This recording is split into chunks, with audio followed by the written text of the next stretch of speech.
Mindsetters, and welcome to today's Math Show, proudly brought to you by Macmillan.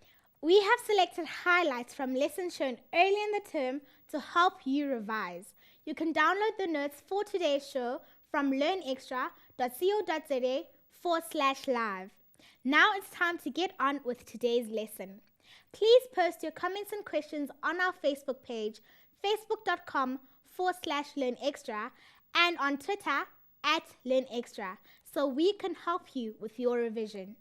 Let's work with the length of AB. Okay, now before we jump into it, let's see what's given. We've got a triangle and we've got two angles. Can you see the position of this length, 7, is directly opposite that side, 62. So if I'm going to use the sine rule, then I'm going to use those information, or that information that's opposite each other. I'm also going to be looking at 24, and I'm going to be working with the side that's opposite that. So they work in opposites. Can you see they've asked you to work out AB, which is opposite 24. So I've already established that the sine rule can be used here. And what is it that we need to find? We need to find AB. So I'm going to keep AB in the numerator, and I'm going to divide it by the sine of the angle that's opposite it, which is angle C. The sine rule, if I had to name it in terms of the length of the sides, it would be C, A, and B. So it would be C over sine C is equal to B over sine B. Really easy to remember. They go in pairs in terms of the angles and the sides opposite them. Because I'm finding the side, I'm going to keep the side in the numerator. So that's the yellow pair. And there's the green pair, which is AC over sine of angle B.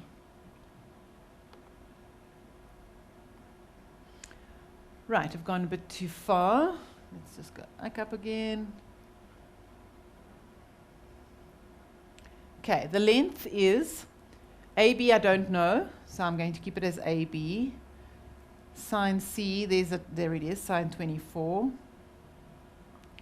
And AC's value is 7, and sine B is 62.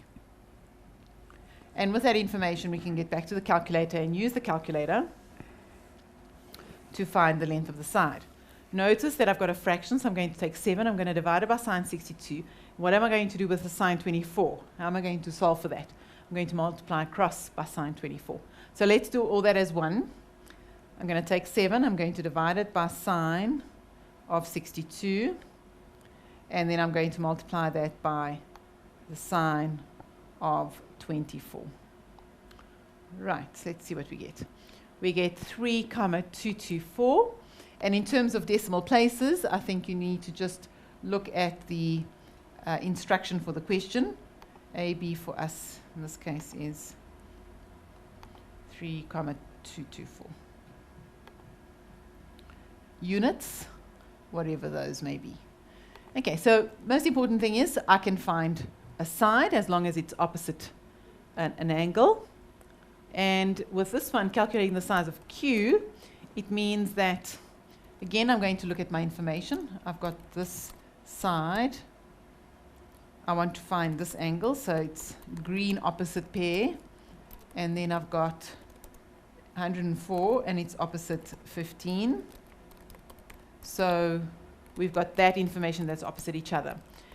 Now, because I'm working with the pairs, but I'm trying to find the size of Q, I'm going to keep Q in the numerator. So I'm going to start off with sine Q over the side opposite that, which is PR. And I've got sine of P as the ratio equal to that one over QR. Okay, so in this case, because my angle was unknown, I've kept the sine of that angle in the numerator. It just makes matters so much easier to keep the unknown in the numerator. Less arithmetic or less algebra to deal with. So sine Q is what I don't know. PR is 8. Sine P is sine of 104. And QR is 15. So in the end, sine q is equal to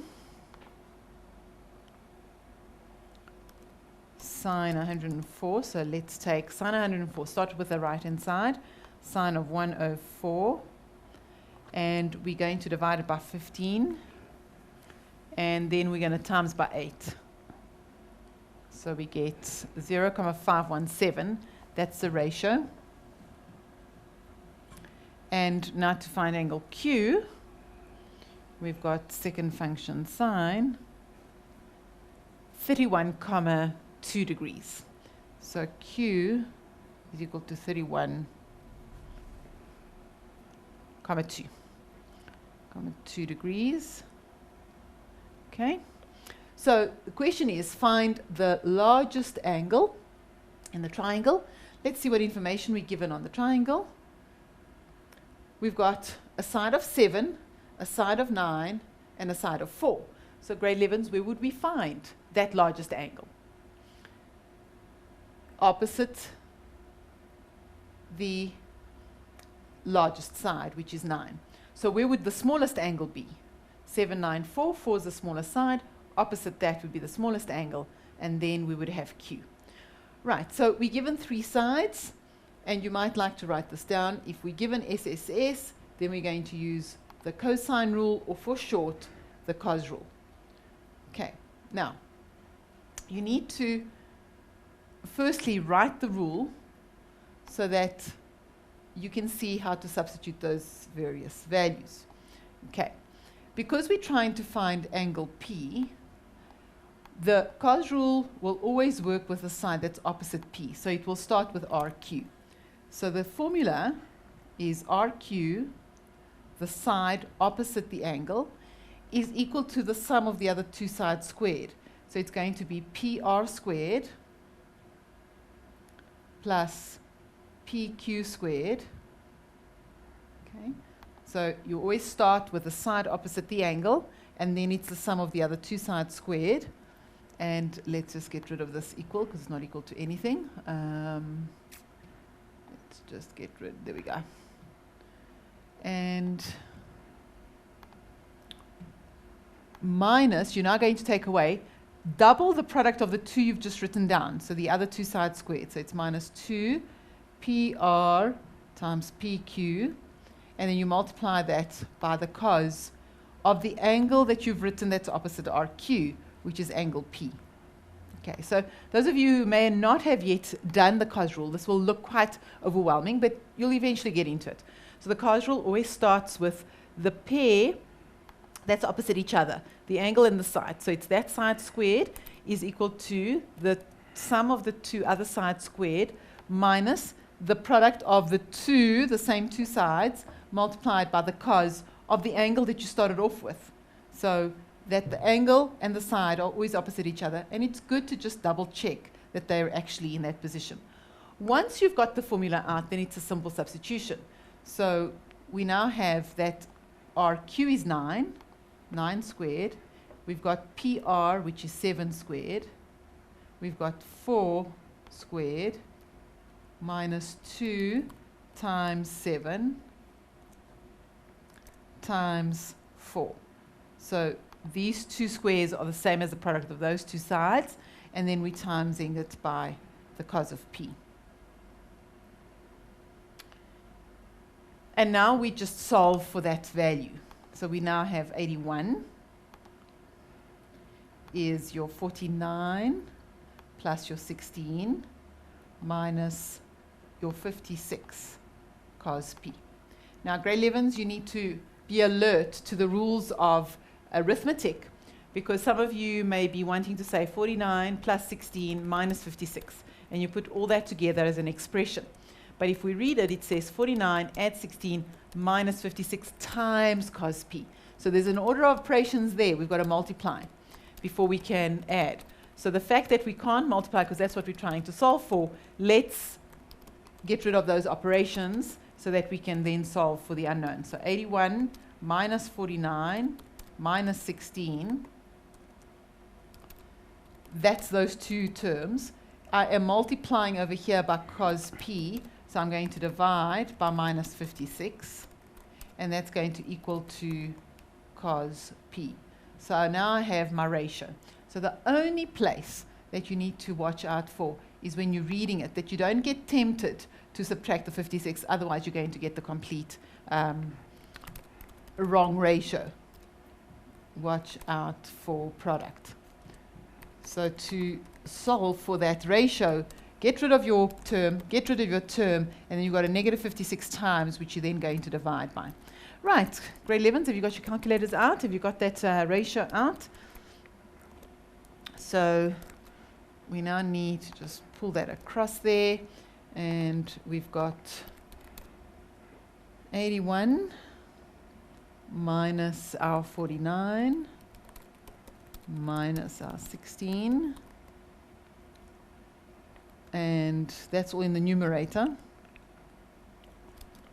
and we're going to divide that by a negative 56.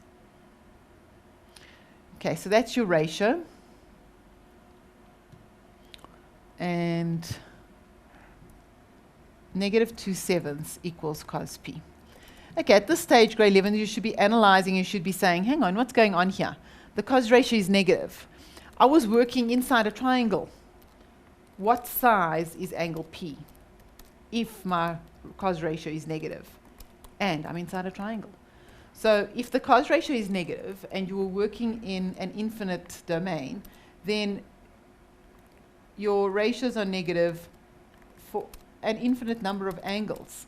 But the fact that we've restricted our triangle to, well, a figure of 3 sides, then that angle can't be every single angle that I've got there.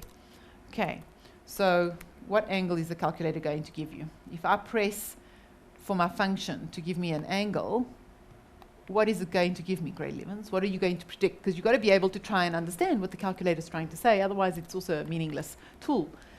That angle that the calculator is going to give you, is it going to be an acute angle? Is the size of that angle between 0 and 90? And a lot of you, I know, I can hear you from your couches. You're saying, no, it cannot be. Because if the cos is positive, then you'd get an acute angle. The fact that cos is negative, you're going to get an obtuse angle. And remember, the question said, what is the largest angle in the picture?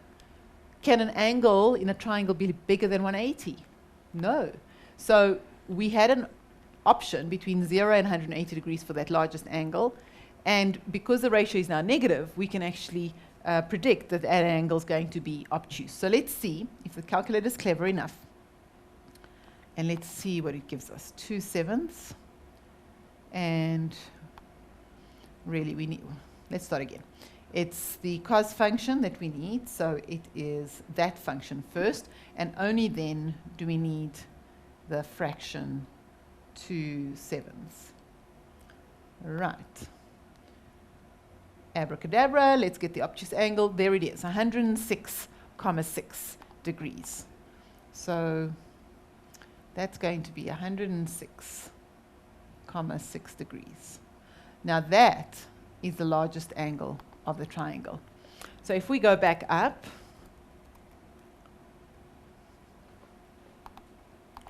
and we go and fill in that that's 109, or 106,6, then I must be able to find out what Q and R are, because I could use the cos rule on 4 and 9 as the opposite angle. So we could, if we wanted to, just redraw our picture. So we've got, let's draw it like this. We've now got that's obtuse. So I'm going to draw it as obtuse. That's 9. That's 7, that's 4. We've got that as 106,6. Now we'd like to find this angle here. And I'm just going, for the purposes of this question, I'm just going to call this little a, that's little c, and that's little b. So the cos rule, if I wanted to find this angle over here, is the side opposite that, so it's b squared, is equal to the other two sides squared would be a squared plus c squared minus. What are we going to take away? Twice ac multiplied by cos b. So we now have b, we know is 7, is equal to a, which is 9, c is 4, and it's twice of 9 times 4 times cos of b. So now I get 49 minus 81 minus 36 equals, 4 2s are 8, so it's minus 72 cos b. Remember we said earlier there's a product here, so I can't undo this. Let's see what Mr. Calculator has to say. We've got 49 minus 81 minus 36. We get negative 68 over negative 72 is cos b. And now we've got to go back and just see what is our angle for a ratio of negative 68 divided by negative 72. And what is the calculator going to give us for that? 19,2 degrees. So B is equal to 19,2 degrees. Okay guys, I hope you are enjoying this revision session. If you are struggling and need help, remember to post on the Facebook page, facebook.com/learnextra. Now it's time for a break, so don't go away. We'll be right back.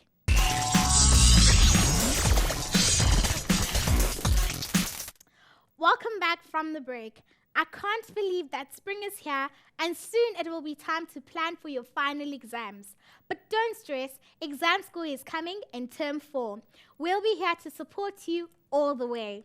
But for now, let's get back to today's revision lesson. Now, bearing is one of those key concepts that are used perhaps in science, perhaps in geography as well. But mathematicians have got a special way of defining it.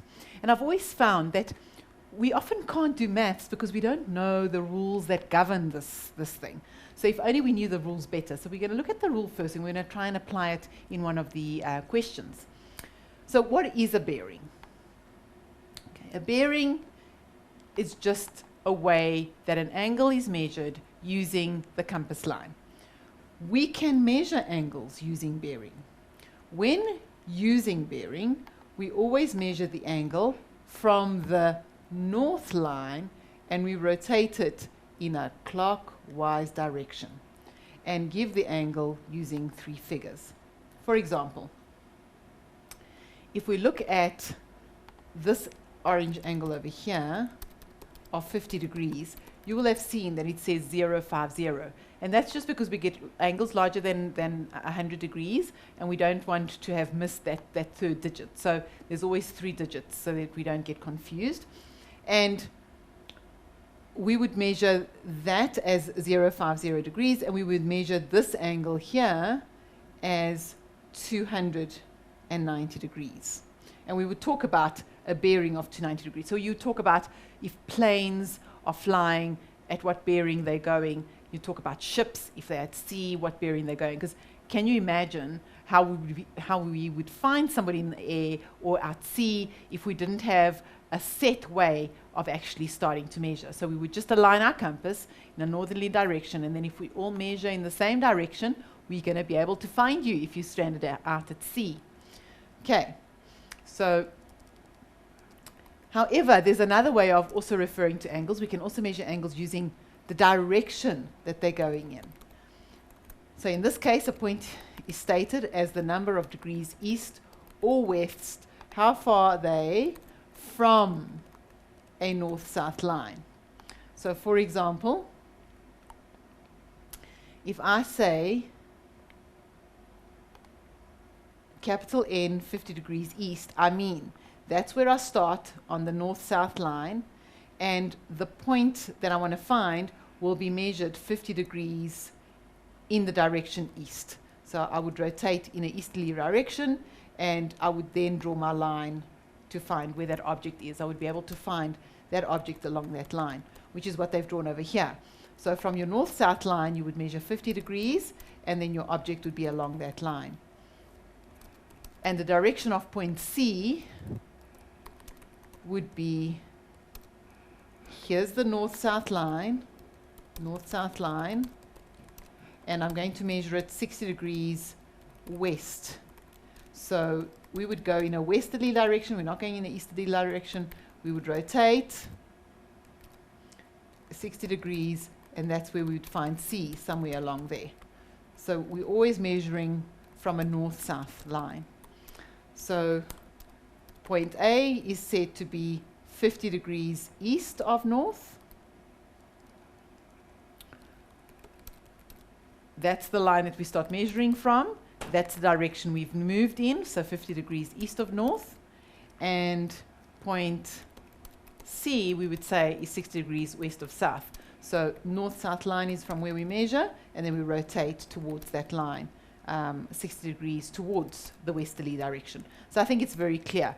Starting off the line, and that's the number of degrees you would rotate towards east, towards west. Okay.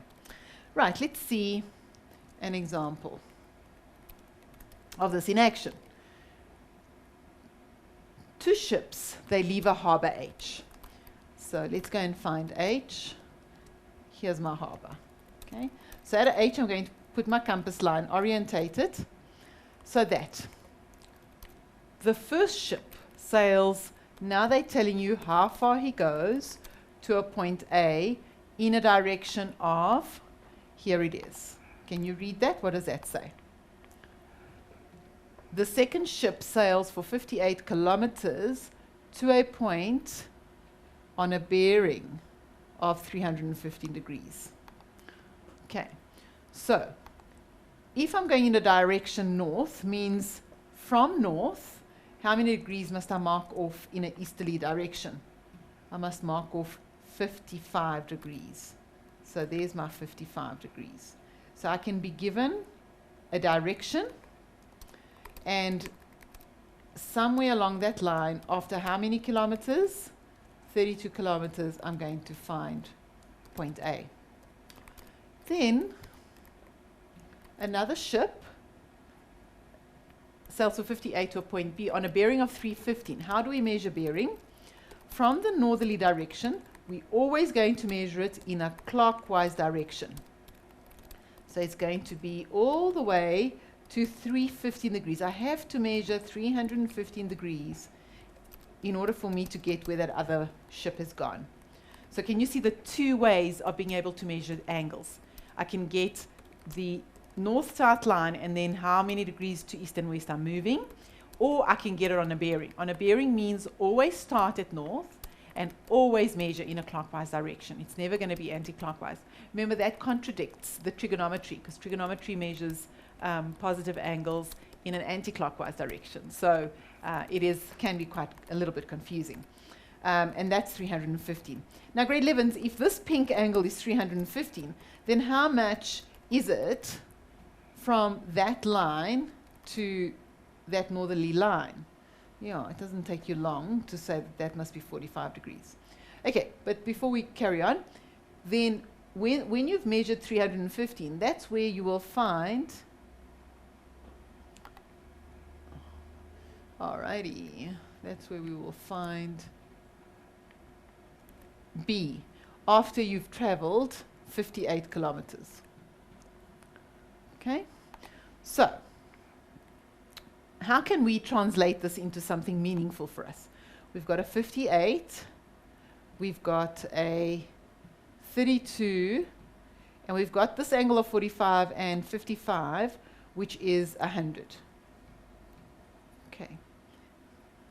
As trigonometry specialists, we like to think in triangles. That's where the TRY comes from.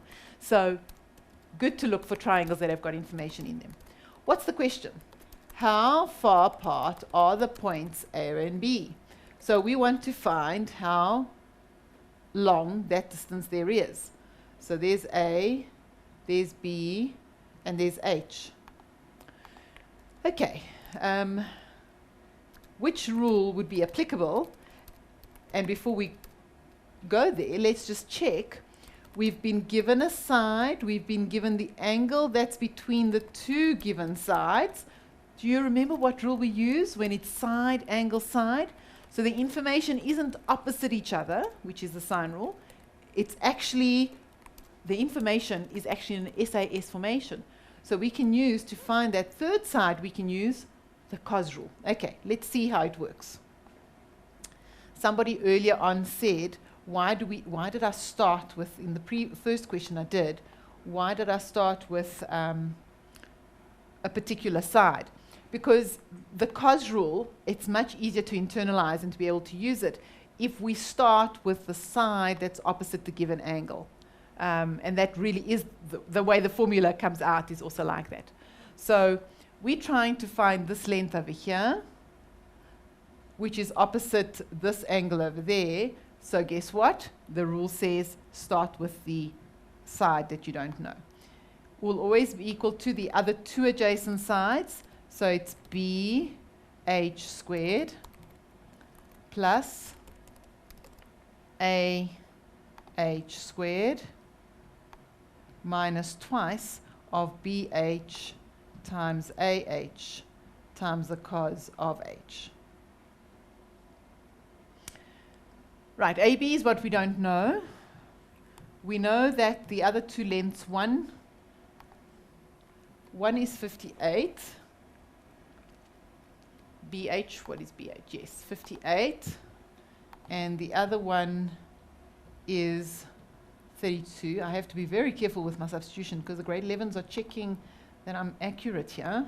So I'm under pressure. And then we're multiplying it by cos H, which we know is 100. Okay, so mind setters, are you checking my work there?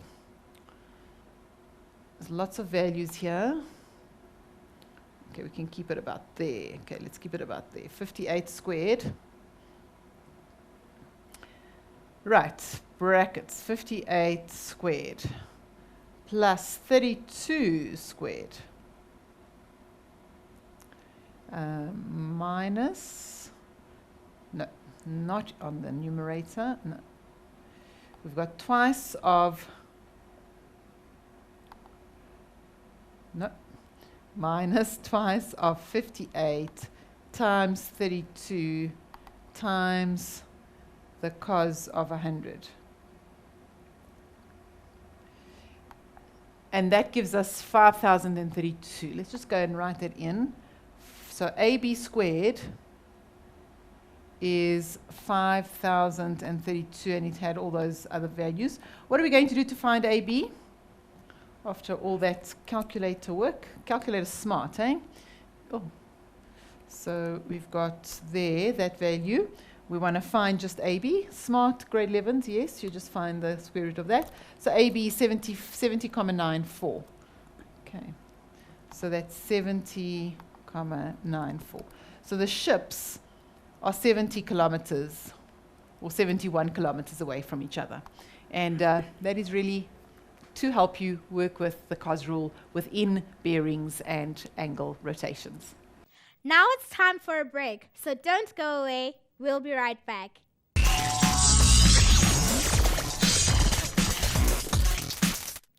Welcome back, guys. I hope you are getting into the idea of revision. Please let us know how you are doing.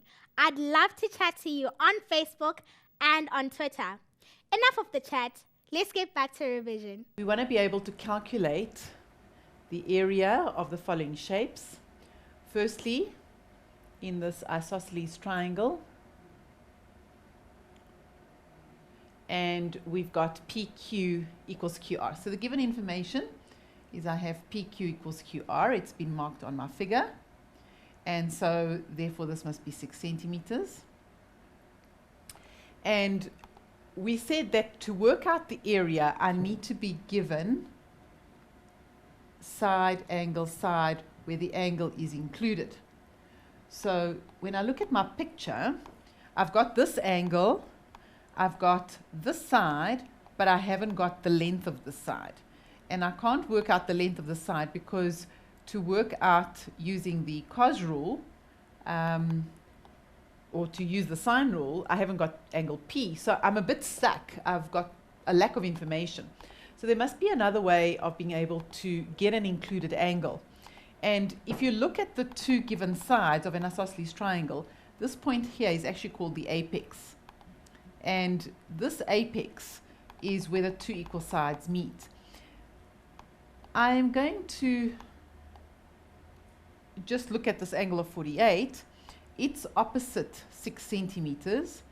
And I know that in an isosceles triangle, if I had to fold along the perpendicular, because these two sides are equal, this would actually fold on perfectly. And so this angle would fold as the same value. So that is 48 degrees. Therefore, by having two angles of the triangle, I can actually find the third angle. And through a quick, we have a 48 and 48 is 96, and we take it away from 180 because the angle sum in a triangle is 180. So that angle is actually 84. So we've got this angle as 84.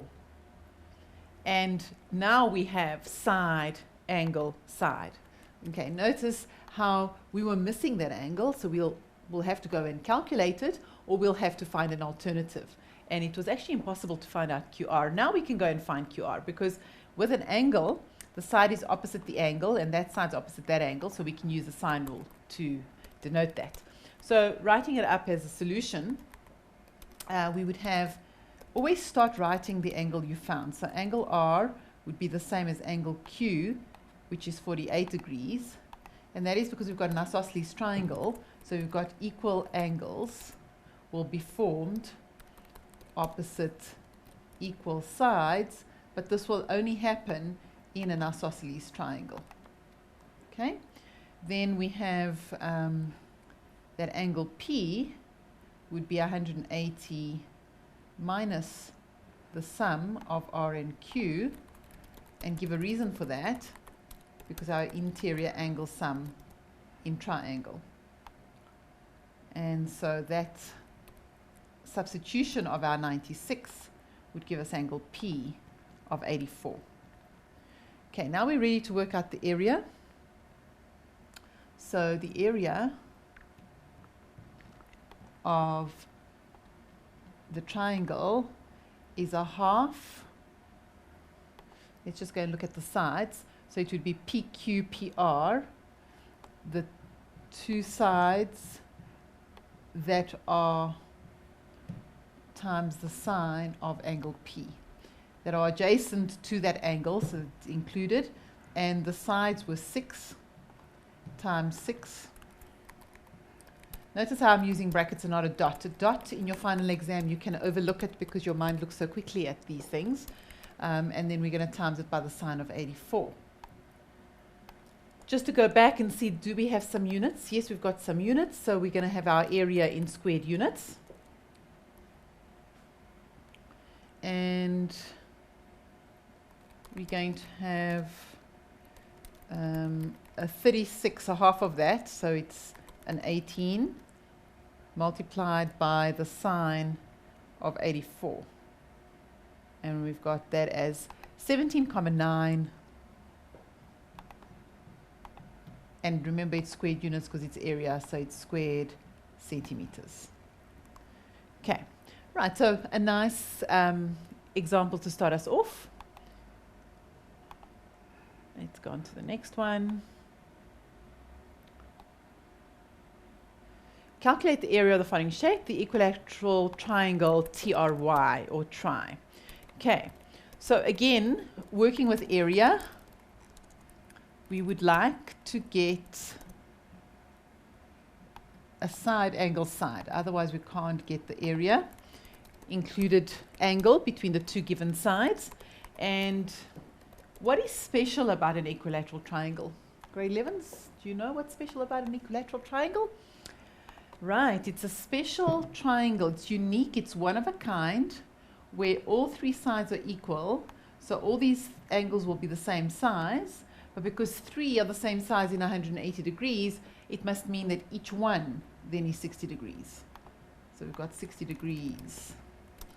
And so coming back and filling that information here means that each angle is 60.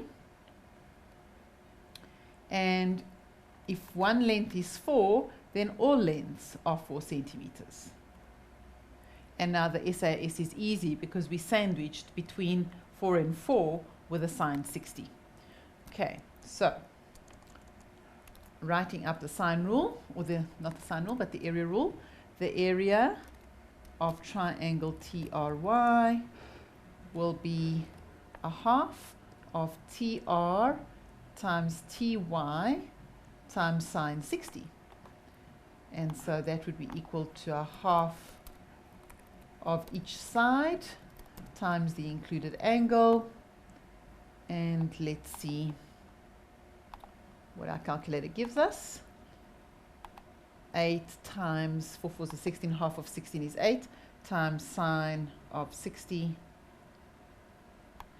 And that gives us 4 root 3, which is 6,93. 6,93. And that was also centimeters. So we're going to have squared centimeters. Okay, so we've got a very useful formula when the triangle doesn't have an altitude. In both the isosceles and the equilateral triangle, we did not have an altitude, yet we could work out its area. Remember, we are confined to a specific formula. It's not just any sides and any angles. It has to be the position of the angle has got to be between the two given sides. So I often say the angle's got to be sandwiched between the two sides. In other words, the angle's got to have adjacent sides to it. And then it's as easy as anything to just substitute into the formula half of the two sides, or the product of the two sides, multiplied by the sine of that included angle. Let's see what's in store in question 2. Trap is a trapezium with TR parallel to PA, and if I glance down here, there's TR, there's PA, and the two lines are parallel and they've marked it on the diagram. We need to calculate the length of PR. So let's go and see what's happening here. So we've got TR is parallel to that length there, and we would like to work out the length of PR. So how long is this length over here? Okay, mind setters, you tell me, where should we go from here? We would like to find this length. It's obvious we don't have information in that triangle, so we're going to concentrate on this triangle over here. We have this length, we have this angle, we have this length, and the unknown length is this purple length here. So can somebody shout, can I hear you from your couch, which rule do we use when it's side angle side? It is indeed the cos rule. Well done, the cosine rule. So the cosine rule is quite a long one, and you need to kind of memorize it. You need to remember that one's got quite a lot of squares in it as well. And it basically says that the side that you need, so we're going to start with PR squared. PR squared is going to equal 2. The other 2 that you know, so it's TR squared plus TP squared, and then you're going to minus 2TR TP cos of T. So the two sides that you know squared, and then cos of T is the included angle. So you'll see that that side is actually opposite the known angle. Once you've got that, you can then just substitute in. So I'm going to do the substitution over here. We're running out of space there.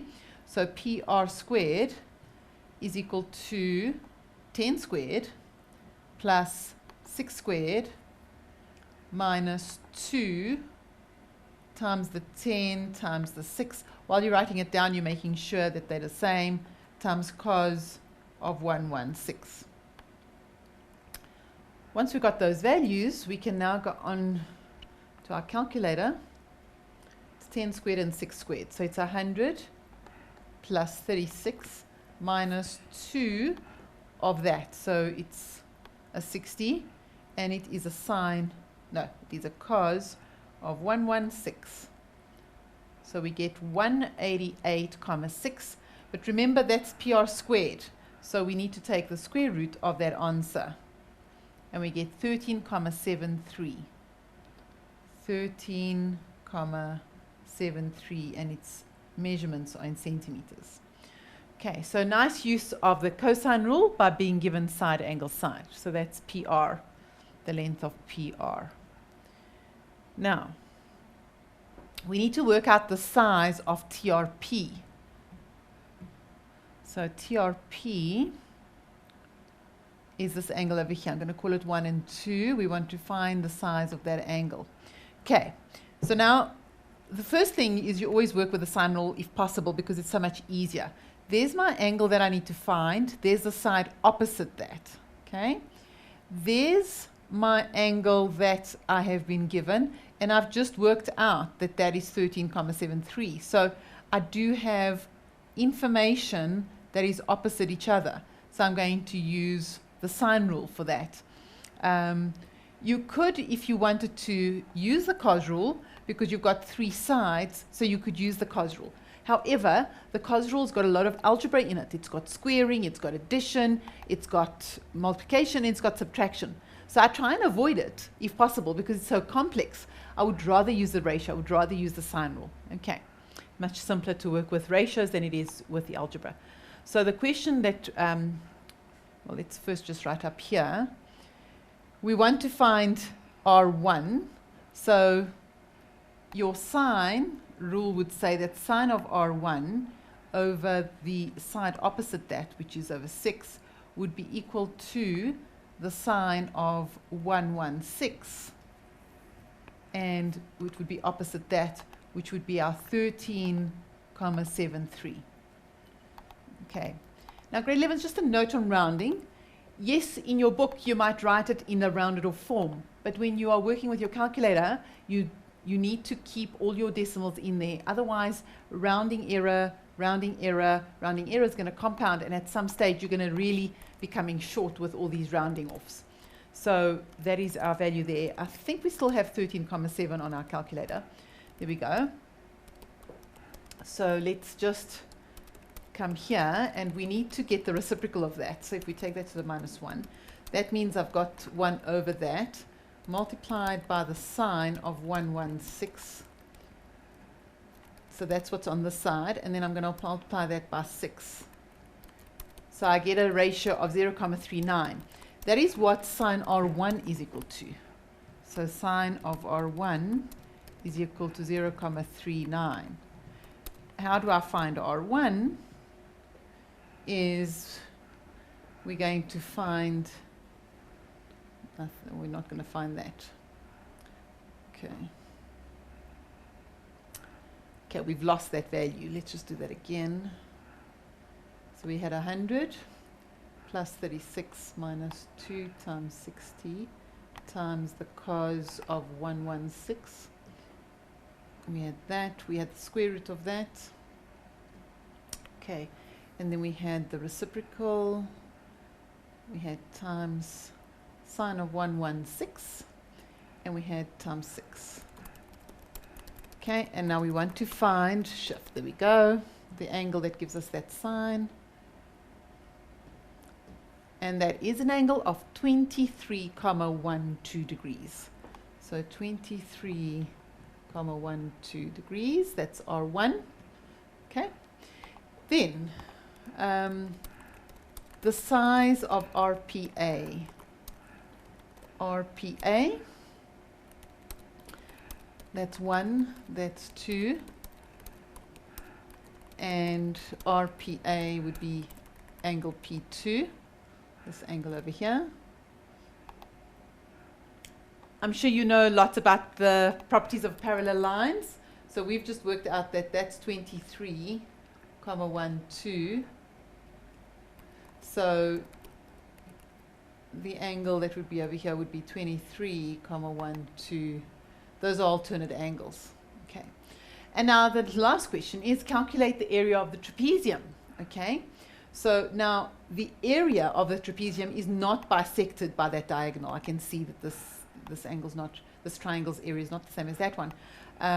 But we can work out what the area of that triangle is, and we can work out what the area of this triangle is. We've got enough information. Remember SAS, so it's 10 times 6 times the sine of that angle, and then we would like these two. This one's been given as 15. This one we've worked out earlier as 13,73, and then we've got the sine of 23,12. So we can actually go onto our calculator and put all that in. Actually, before doing that, let's just write that up. Let's go down. So we're going to have the area of the trapezium will equal to the 10 times the 6 times the sine of 116 plus the